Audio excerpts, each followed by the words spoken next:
ऑक्सीकरण अंक के आधार पर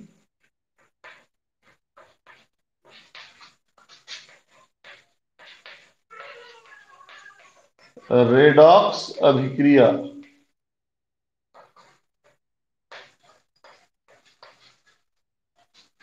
तो ऐसी अभिक्रिया जिसमें किसी तत्व का ऑक्सीकरण अंक बढ़ रहा हो, संख्या रेखा में नीचे से ऊपर आ रहा हो, धन की ओर जा रहा हो, उसको हम कहेंगे ऑक्सीकरण अभिक्रिया। जबकि ऐसी अभिक्रिया जिसमें किसी तत्व का ऑक्सीकरण अंक ऊपर से नीचे यानी अधिक से कम की ओर जा रहा हो, उसको कहेंगे अपचयन अभिक्रिया। जबकि ऐसी अभिक्रियाएं जिनमें एक तत्व का या एक पदार्थ का ऑक्सीकरण अंक बढ़ता है और दूसरे का घटता है, रेडॉक्स अभिक्रिया कहलाती है। जैसे उदाहरण लीजिए, 2FeCl3 plus SnCl4 plus SnCl2, ये चेंज होके बना SnCl4 प्लस 2FeCl2। यहां आयरन की ऑक्सीकरण संख्या +3 है, यहां टिन की ऑक्सीकरण संख्या +2 है, यहां टिन की +4 है, यहां आयरन की +2 है। आप देखिए, टिन का ऑक्सीकरण अंक 2 से 4 संख्या रेखा में बढ़ रहा है, ऊपर की ओर जा रहा है, तो ये ऑक्सीकरण क्रिया है। जबकि ये एक अपचयन क्रिया है। ठीक है, तो ये तो जनरल बात हो गई। अब हम आते हैं एक सामान्य प्रयोग पे। आप चाहें तो लैब खुलने पे ये प्रयोग आसानी से कर सकते हैं, और आप चाहें तो अगर घर में या बाहर सामान मिल जाता है तो ये प्रयोग छोटा सा घर में भी कर सकते हैं। क्या प्रयोग है?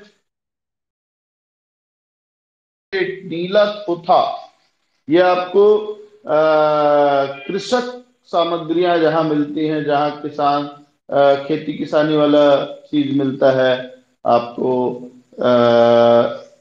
क्या बोलते हैं, खाद या कीटनाशक, इस तरह की चीजें मिलती हैं, वहां मिल जाएगा। तो कॉपर सल्फेट के जलीय विलयन में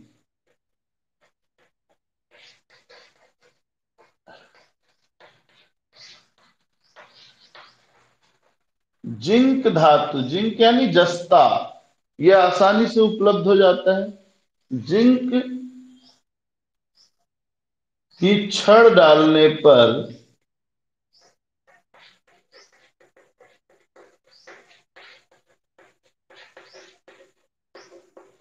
जिंक की छड़ पर कॉपर की परत चढ़ जाती है।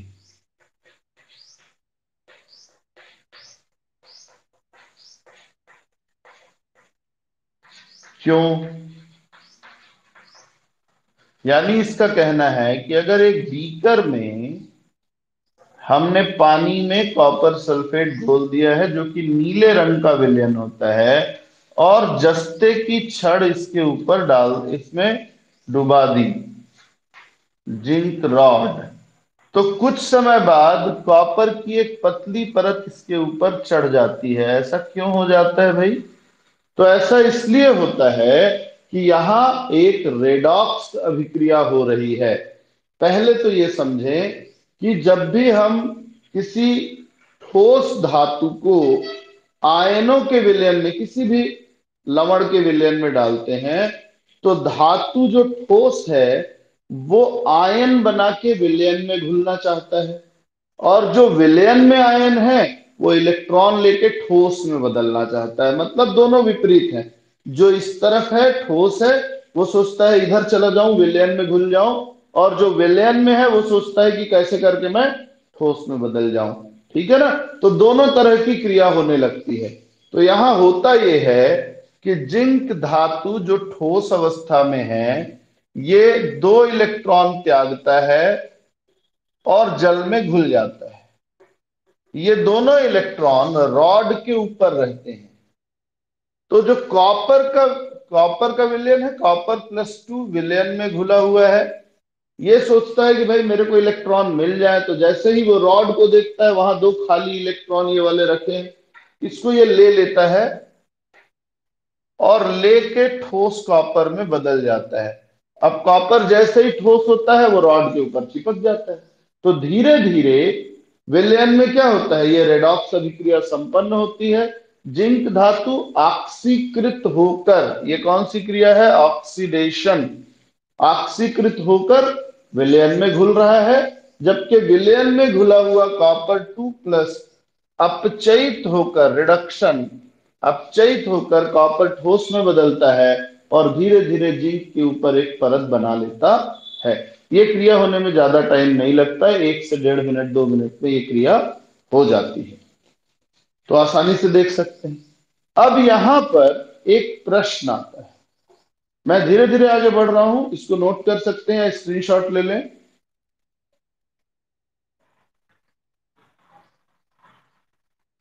ठीक है।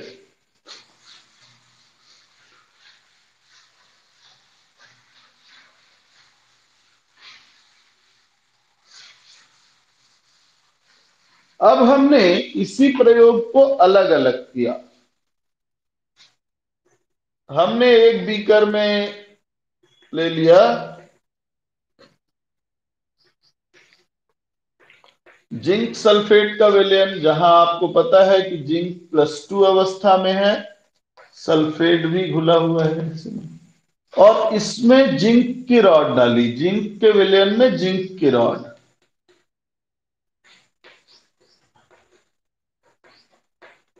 तो होता यह है कि जिंक जो रॉड में है यानी ठोस है, वो पानी में घुलना चाहता है, तो वो बदल जाता है जिंक+2 में और पानी में घुल जाना चाहता है। जबकि जो विलयन में घुला हुआ जिंक है वो वापस इलेक्ट्रॉन लेके कहा, किसमें बदलना चाहता है, ठोस में। तो यहां दोनों तरफ क्रिया होने लगती है। जो ठोस जिंक है वो जिंक+2 में बदल रहा है, जो जिंक+2 है वो ठोस जिंक में बदल रहा है।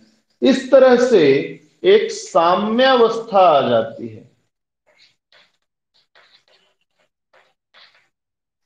तो इस साम्यावस्था की स्थिति का मतलब होता है कुछ समय बाद जिस स्पीड से, यानी जितने अणु जिंक के, जितने परमाणु जिंक के धनायन में बदल रहे हैं उतने धनायन वापस।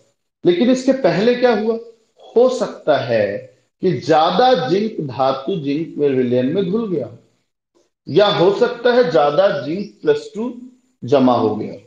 तो ये याद रखिए कि साम्यावस्था का मतलब बराबर मात्रा का नहीं, वेग का होना होता है। तो ऐसी स्थिति में दो संभावनाएं हैं।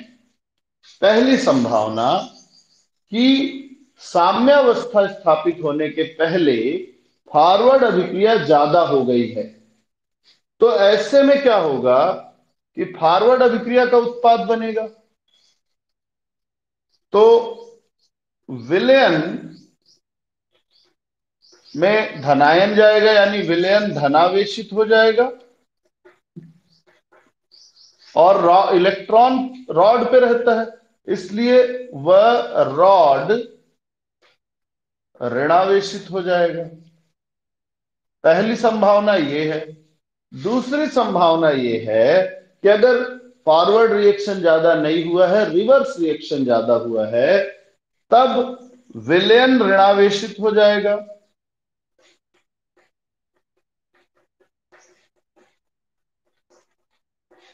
वह रॉड धनावेशित हो जाएगा।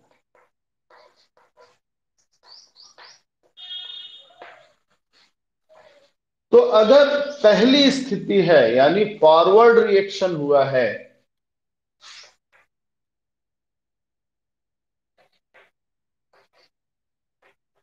फॉरवर्ड अभिक्रिया कौन सी है, ऑक्सीकरण की है अभिक्रिया।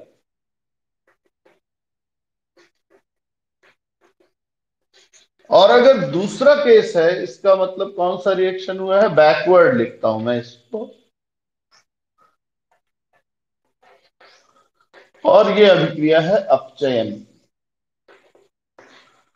तो ध्यान से देखिए कि दोनों ही केसों में, चाहे फॉरवर्ड अभिक्रिया हो चाहे रिवर्स हो, दोनों ही केस में एक हिस्सा धनावेशित और दूसरा ऋणावेशित हो जाता है, या पहला ऋणावेशित और दूसरा धनावेशित हो जाता है। तो आवेश का अंतर आ गया, एक हिस्सा धनावेशित है और दूसरा ऋणावेशित, तो बराबर तो नहीं है, एक कम है एक ज्यादा है। तो इस आवेश के अंतर को इलेक्ट्रोड विभव के नाम से जाना जाता है। तो आवेशों का यह अंतर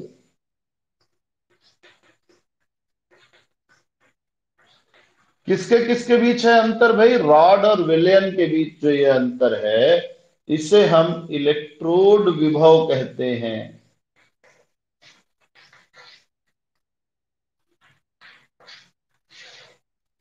तो इलेक्ट्रोड विभव अभिक्रिया की भांति दो प्रकार के हो सकते हैं। अगर विलयन धनावेशित है, रॉड ऋणावेशित है, अर्थात फॉरवर्ड अभिक्रिया या आक्सीकरण होने के कारण विभव उत्पन्न हुआ है, तो इस विभव को कहेंगे आक्सीकरण विभव।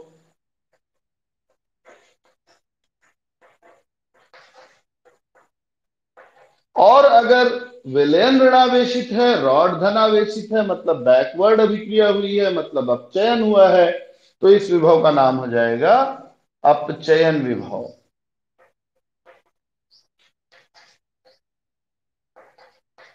आईयूपीएसी कहता है कि किसी भी चीज को जोड़ना है या घटाना है तो दिशाओं का ज्ञान होना जरूरी है।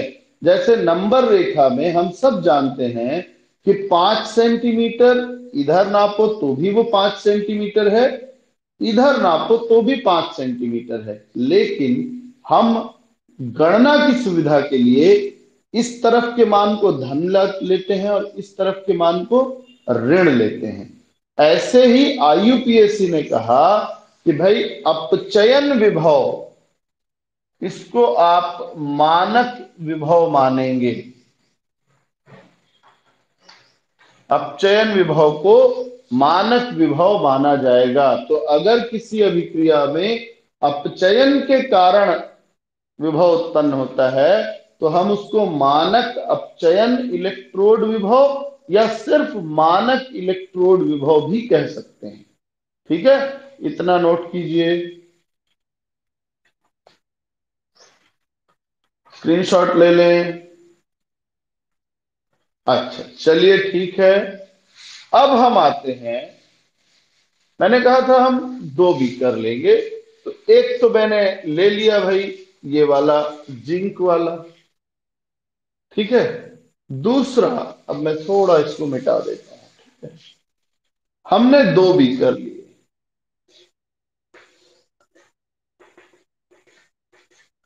एक में जिंक सल्फेट का विलयन है तो जिंक की रॉड लगा दी है,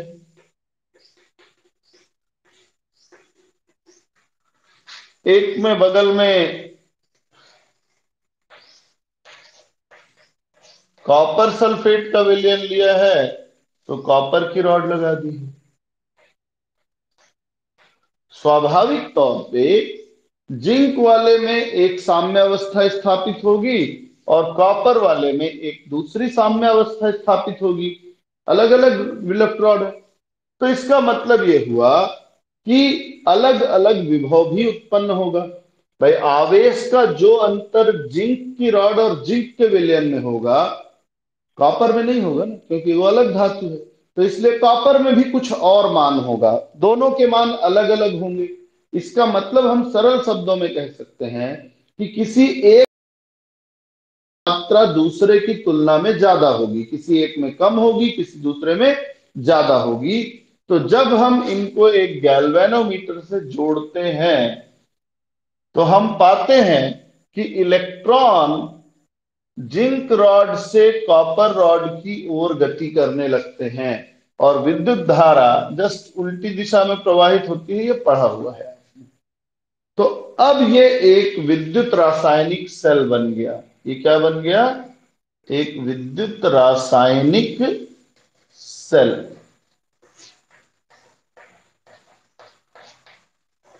तो विद्युत रासायनिक सेल क्या है? ऐसा उपकरण जो रासायनिक अभिक्रिया की ऊर्जा को सीधे विद्युत ऊर्जा में बदल सकता है, वो कहलाएगा विद्युत रासायनिक सेल। हमने कैसे बनाया, मैंने बता दिया आपको। अब यहां कौन सी अभिक्रिया होगी, चूंकि इलेक्ट्रॉन यहां से जा रहे हैं, इसलिए जिंक सिर्फ इलेक्ट्रॉन देने का काम करेगा, यानी केवल फॉरवर्ड अभिक्रिया होगी। कॉपर इलेक्ट्रॉन ले रहा है, यानी कॉपर में सिर्फ इलेक्ट्रॉन लेने की क्रिया हो रही है। तो ये हो गया। आप देखिए, ये ऑक्सीकरण अभिक्रिया है क्योंकि इलेक्ट्रॉन दिया जा रहा है। ये रिडक्शन अभिक्रिया है क्योंकि इलेक्ट्रॉन लिया जा रहा है। जिस इलेक्ट्रोड पर इलेक्ट्रॉन दिया जाता है वो होता है एनोड, और जिस पर लिया जाता है यानी जिस पर रिडक्शन होता है वो होता है कैथोड। तो ये हो गया आपका एक कंप्लीट सेल। अब इस सेल को लिखेंगे कैसे हम, तो सेल को लिखेंगे एनोड की अभिक्रिया, यानी जिंक बदल रहा है जिंक +2 में। जो भी सांद्रता है वो C1 यहां लिखी जा सकती है, 0.1 मोल 0.2 मोल जो भी, वो यहां दिया नहीं। और ये दो लाइनें खींचते हैं। ये दो लाइनें क्या है ये बताऊंगा मैं आपको। फिर कॉपर +2, ये C2 है, ये बदल रहा है कॉपर में। तो पहले जो होगा वो एनोड होगा और बाद में जो होगा वो कैथोड होगा। ये जो बीच की लाइन है इसको हम कहते हैं लवण सेतु। ये क्यों है भाई, ये है क्या, वास्तव में आपका सेल सिर्फ इतना आप बनाओ तो ये थोड़ी देर चल के बंद हो जाएगा। जबकि अभी भी जिंक सल्फेट के विलयन में जिंक सल्फेट है, कॉपर सल्फेट वाले में कॉपर मटेरियल है, लेकिन सेल नहीं काम करेगा। क्यों नहीं करेगा, क्योंकि देखो, जैसे जैसे फॉरवर्ड अभिक्रिया होगी जिंक +2 भी बनेगा, दो इलेक्ट्रॉन भी बनेगा। यहां की बात कर रहे हैं, इलेक्ट्रॉन तो चला जा रहा है, जिंक कहां जा रहा है, विलयन में जा रहा है। तो विलयन में एक जिंक +2 आया, ठीक है, धनावेशित हो गया विलयन। दूसरा आया, धनावेश और बढ़ गया। तीसरा आया, धनावेश और बढ़ गया। तो जैसे जैसे एनोड पर ऑक्सीकरण की क्रिया होगी, विलयन धनावेशित होता जाएगा, विलयन में जिंक +2 की मात्रा बढ़ती जाएगी, और उसके धनावेश को संतुष्ट करने के लिए वहां कोई ऋणावेश या ऋणायन उपस्थित नहीं है, तो ये क्रिया को रोक देगा। यहां पर क्या होगा, विलयन में का कॉपर यानी धनावेश जो है, पहले 100 कॉपर 100 सल्फेट थे, अभिक्रिया होती गई तो कॉपर की मात्रा 99 98 97 96 घटते गई, सल्फेट 100 ही है। तो विलयन में ऋणावेश की मात्रा बढ़ने लगती है, जो आने वाले इलेक्ट्रॉन को घुसने नहीं देती, क्योंकि इलेक्ट्रॉन भी ऋणावेशित है, विलयन भी ऋणावेशित है, प्रतिकर्षण होगा और ये क्रिया को रोक देगा। तो ऐसे में क्रिया लगातार चले, इसके लिए हम इसमें एक ऐसा जुगाड़ जोड़ते हैं जो दोनों ओर के विलयन को क्या करता है, उदासीन बना के रखता है, यानी उनके अतिरिक्त आवेशों को संतुलित करने का कार्य करता है। इस उपकरण को नाम देते हैं लवण सेतु। तो लवण सेतु एक ऐसा उपकरण है जो किसी विद्युत रासायनिक सेल के दोनों इलेक्ट्रॉनों के विलयनों की विद्युत उदासीनता को बनाकर रखता है, ताकि सेल अभिक्रिया निरंतर चलती रहे। ये हो गया आपका सेल, नोट कर लीजिए या स्क्रीनशॉट ले लें।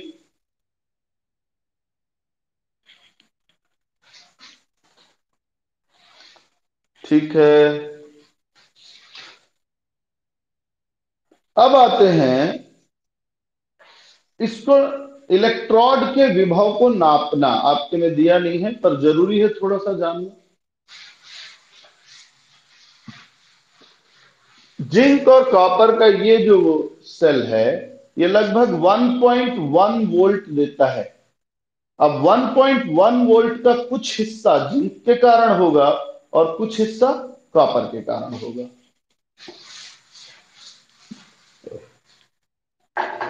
तो आइए इलेक्ट्रोड विभव का मापन करते हैं।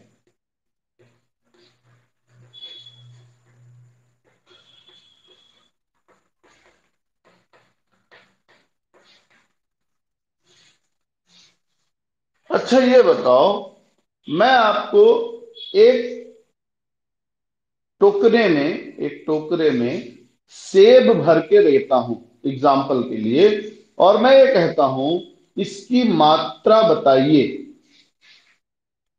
तो मात्रा को हम दो रूपों में बता सकते हैं, संख्या या वजन। ठीक बात है ना? तो मैं आपको एक टोकरा सेब देता हूं, आपको कुछ मेहनत नहीं करनी है। आप क्या करोगे? सेब गिनोगे, सर 35 सेब है, खत्म। ठीक, संख्या बता दी आपने। इसका पता लगाने के लिए आपको किसी और माध्यम, किसी और साधन की आवश्यकता नहीं है। आपने सेब लिया, डायरेक्ट सेब को गिना और गिनती पूरी करके बता दी। पर मैं कह रहा हूं नहीं नहीं भाई, संख्या मत बताओ, मेरे को वजन बताओ। तो कैसे बताओ? वजन बताने के लिए आपको इसको तौलना पड़ेगा, और तराजू में जब आप इसको रखेंगे तो चाहे वो इलेक्ट्रॉनिक हो चाहे वो कुछ हो, वो एक नंबर से तुलना करता है इसकी। जैसे नॉर्मल तराजू की बात कर लें, अब नॉर्मल तराजू के एक पलड़े में आपने सेब डाल दिए पूरे, और दूसरे साइड कुछ नहीं रखोगे तो वजन पता चलेगा क्या? नहीं। आप दूसरे साइड बाट चढ़ाते हो, तो वास्तव में आप बाट के अनुसार या सेब और बाट के वजन की तुलना कर रहे हो। जिस वजन पे सेब और बाट का वजन बराबर दिखेगा, आप सेब को नहीं पढ़ रहे, आप बाट को बड़ा। अच्छा कितना है? 5 किलो का एक, 2 किलो का एक, 1 किलो का एक, ये सब जोड़ा जा रहा, सर ये 6.5 किलो है ना? इस तरीके से आपने बाट का उपयोग किया। तो हम ये कहेंगे कि वजन एक सापेक्ष इकाई है। बिना किसी आधार के आप किसी चीज का वजन नहीं कर सकते। वजन तुलनात्मक इकाई है, जबकि गिनती निरपेक्ष इकाई है। उसके लिए हमको किसी और की तुलना करने की आवश्यकता नहीं है। ठीक ऐसे ही इलेक्ट्रोड विभव का जब हम मापन करते हैं तो कुछ बातों का ध्यान रखना चाहिए। पहली बात, सिंगल इलेक्ट्रोड के विभव का मापन संभव नहीं है। सिंगल इलेक्ट्रोड विभव का मापन संभव नहीं है। क्यों नहीं है? इसके दो कारण हैं, इसके दो गुण जो हैं वो निरपेक्ष नहीं है। पहला, इलेक्ट्रॉन देना और इलेक्ट्रॉन लेना ये सापेक्ष गुण है, तुलनात्मक गुण है। जिंक के केस में जैसे उदाहरण ले लो कि जब जिंक के रॉड को हम कॉपर के साथ जोड़ते हैं तो जिंक इलेक्ट्रॉन देता है, कॉपर लेता है। लेकिन अगर हम कॉपर को जिंक के साथ न जोड़ के सिल्वर के साथ जोड़ें तो सिल्वर इलेक्ट्रॉन लेने लगेगा, कॉपर इलेक्ट्रॉन देने लगेगा। तो जो कॉपर जिंक के साथ इलेक्ट्रॉन लेता है वो सिल्वर की उपस्थिति में इलेक्ट्रॉन देता है। जो जिंक कॉपर की उपस्थिति में इलेक्ट्रॉन देता है वही जिंक मैग्नीशियम की उपस्थिति में इलेक्ट्रॉन ले लेगा। मतलब हम ये नहीं कह सकते कि ये इलेक्ट्रॉन दे रहा है तो हर जगह देगा। तो ये तुलनात्मक वृत्ति हुई। दूसरा, ऑक्सीकरण या अपचयन की अकेली अभिक्रिया संभव नहीं है। इन कारणों से किसी इलेक्ट्रोड के विभव का निरपेक्ष मापन संभव नहीं है। हमको किसी इलेक्ट्रोड से तुलना करनी ही पड़ेगी। तो कौन से इलेक्ट्रोड से करें? जैसे आप जो बाट से तौल रहे हो, वो बाट का मानकीकरण किया जाता है। साल के एक बार आप खाद्य विभाग में लेके जाते हो, वो उसमें लाल रंग की सील लगा के बोलता है हाँ ये 1 किलो का बाट 1 ही किलो का है। पता चला आप 1 किलो का बाट को लेके आए, उसमें ड्रिल कर करके उसका 50 ग्राम 100 ग्राम कम कर दिया, अब लोगों को ठग रहे हो आप तौल तौल के। तो ऐसा नहीं। तो इसका मतलब ये है कि जब हम सापेक्ष कहते हैं मतलब हमको किसी से तुलना करनी पड़ेगी। तो किससे तुलना करें? तो हमने इसके लिए बनाया मानक हाइड्रोजन इलेक्ट्रोड। क्या है मानक हाइड्रोजन इलेक्ट्रोड?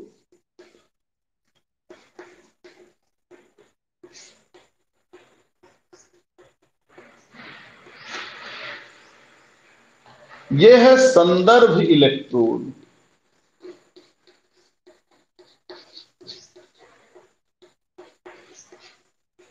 मानक हाइड्रोजन इलेक्ट्रोड प्राथमिक संदर्भ इलेक्ट्रोड है।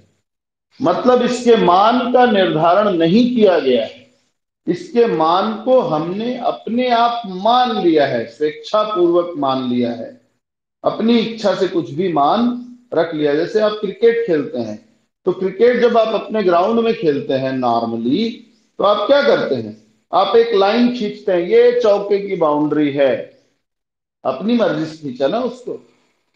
बाद में पता चलेगा मेजरमेंट भी कुछ होता है, लेकिन आप नोटिस करें कि अलग अलग ग्राउंड पे चौके की बाउंड्री की दूरी अलग अलग होती है। वहां हम क्या करते हैं, एक अनुमान से एक दूरी को लेके, तो इस तरह से जब अनुमान से हम किसी चीज का मान निर्धारण करते हैं, तो वो प्राथमिक वैल्यू होती है।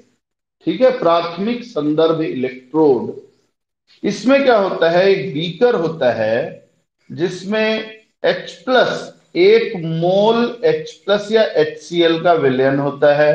इसमें कांच की एक यू शेप की ट्यूब होती है,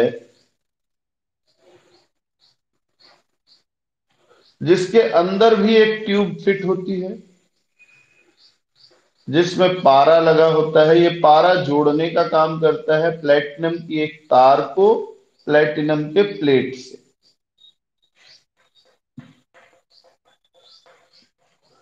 ऊपर की ओर ये कॉपर से जुड़ा होता है, कॉपर की तार है जो कनेक्शन के काम में आएगा।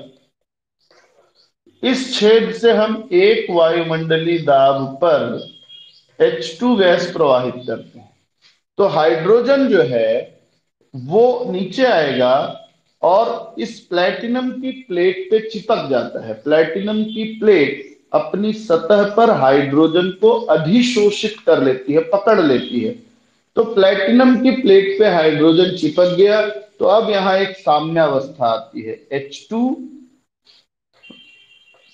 विलयन में H प्लस में बदलने की कोशिश करता है, और जो विलयन का H प्लस है वो इलेक्ट्रॉन लेके H2 में बदलना चाहता है। 298 केल्विन ताप पर और एक वायुमंडलीय दाब पर हाइड्रोजन इलेक्ट्रोड का मानक विभव मान लिया गया है कि ये 0 होता है, ऐसा मान लिया गया है। अब ऐसे में जब आप हाइड्रोजन को किसी इलेक्ट्रोड से जोड़ेंगे, तो दो संभावनाएं हैं। या तो जुड़ने वाला इलेक्ट्रोड एनोड की तरह कार्य करेगा या कैथोड की तरह।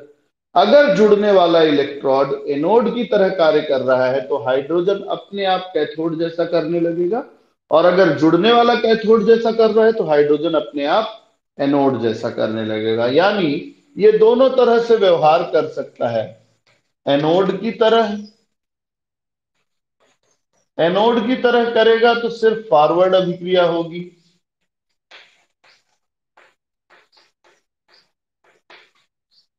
और अगर कैथोड की तरह करता है तो सिर्फ रिवर्स अभिक्रिया होगी।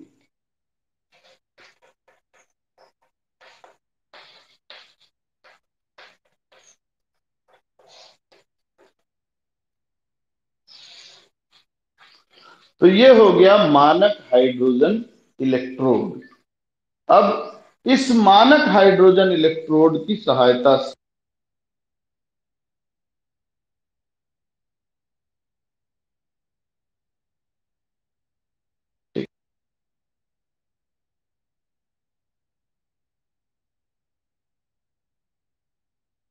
देखिए, इसको आप स्क्रीनशॉट ले लीजिए।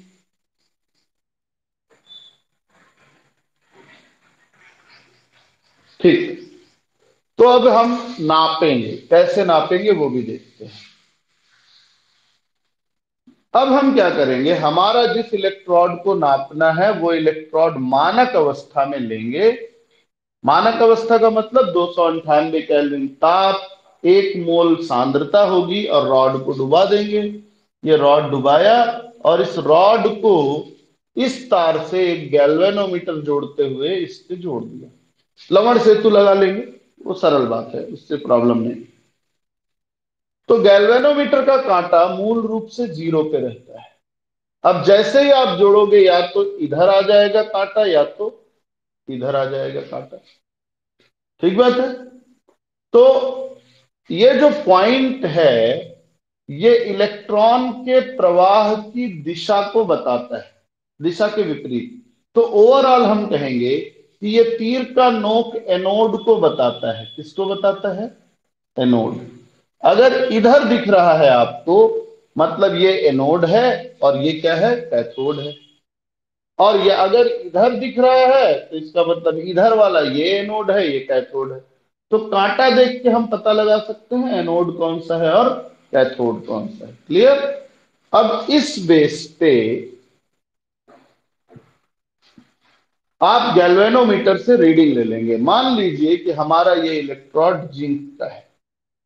तो जब हमने मानक परिस्थिति में गैल्वेनोमीटर को लगाया तो कांटा बताता है कि भाई जिंक एनोड है,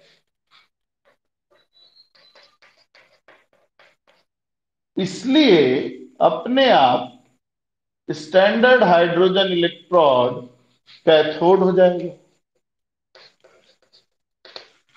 भाई अगर जिंक का इलेक्ट्रोड एनोड का काम कर रहा है तो अपने आप हाइड्रोजन वाला कैथोड हो जाएगा। तो यहां क्या होगा?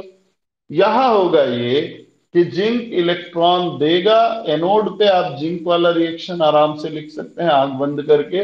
और कैथोड पे हाइड्रोजन इलेक्ट्रॉन लेके H2 में बदल जाएगा, कोई दिक्कत नहीं। इस सेल को कैसे लिखेंगे? Zinc oblique zinc plus two, 1 मोल है, लिखने की आवश्यकता नहीं है। H plus oblique H2 comma platinum पर ये सेल बन गया। इस सेल का जो E0 जो वैल्यू रीडिंग मिलेगी आपको, वो मिलेगी E0 सेल बराबर 0.76। अब E0 सेल का एक फार्मूला है जो आपने पहले से पढ़ा हुआ है, वो है E0 cathode minus E0 anode. Cell का मान है 0.76। कैथोड है हाइड्रोजन का इलेक्ट्रोड और एनोड है जिंक का इलेक्ट्रोड। हाइड्रोजन इलेक्ट्रोड के लिए मान हमने पहले से फिक्स किया था 0 वोल्ट, वो पक्का है।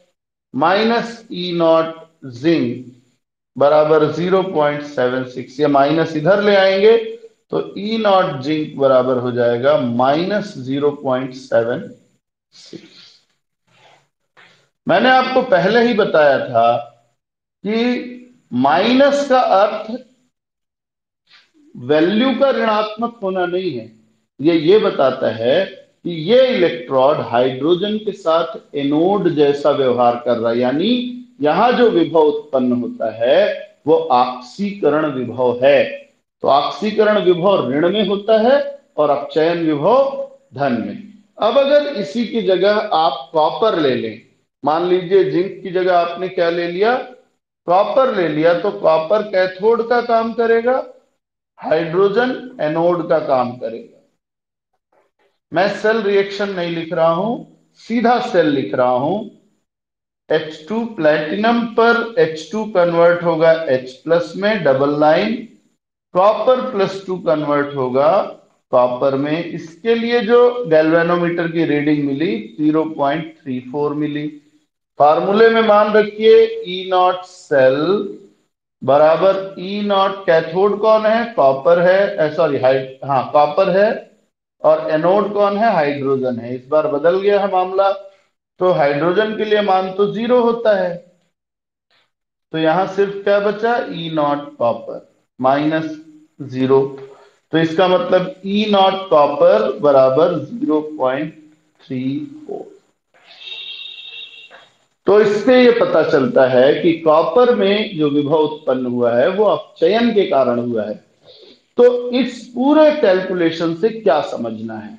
हमको ये समझना है कि जो भी तत्व हाइड्रोजन इलेक्ट्रोड के साथ इलेक्ट्रॉन त्यागता है, यानी जिसके इलेक्ट्रॉन देने की क्षमता हाइड्रोजन से ज्यादा है, जो हाइड्रोजन इलेक्ट्रोड के साथ एनोड की तरह कार्य करता है, उसके लिए E0 का मान ऋणात्मक होगा। जबकि जो तत्व जिसके इलेक्ट्रॉन देने की क्षमता हाइड्रोजन से कम है या लेने की क्षमता ज्यादा है, जो हाइड्रोजन इलेक्ट्रोड के साथ कैथोड का कार्य करता है, उसके लिए ई नॉट का मान धन में प्राप्त होता है। तो आज हम यहां तक पढ़ेंगे। इसके आगे का हमारा काम का चीज है, वो हम कल देखेंगे। बहुत महत्वपूर्ण टॉपिक है कल, इसको आप अच्छे से समझ लेंगे आज, ठीक है।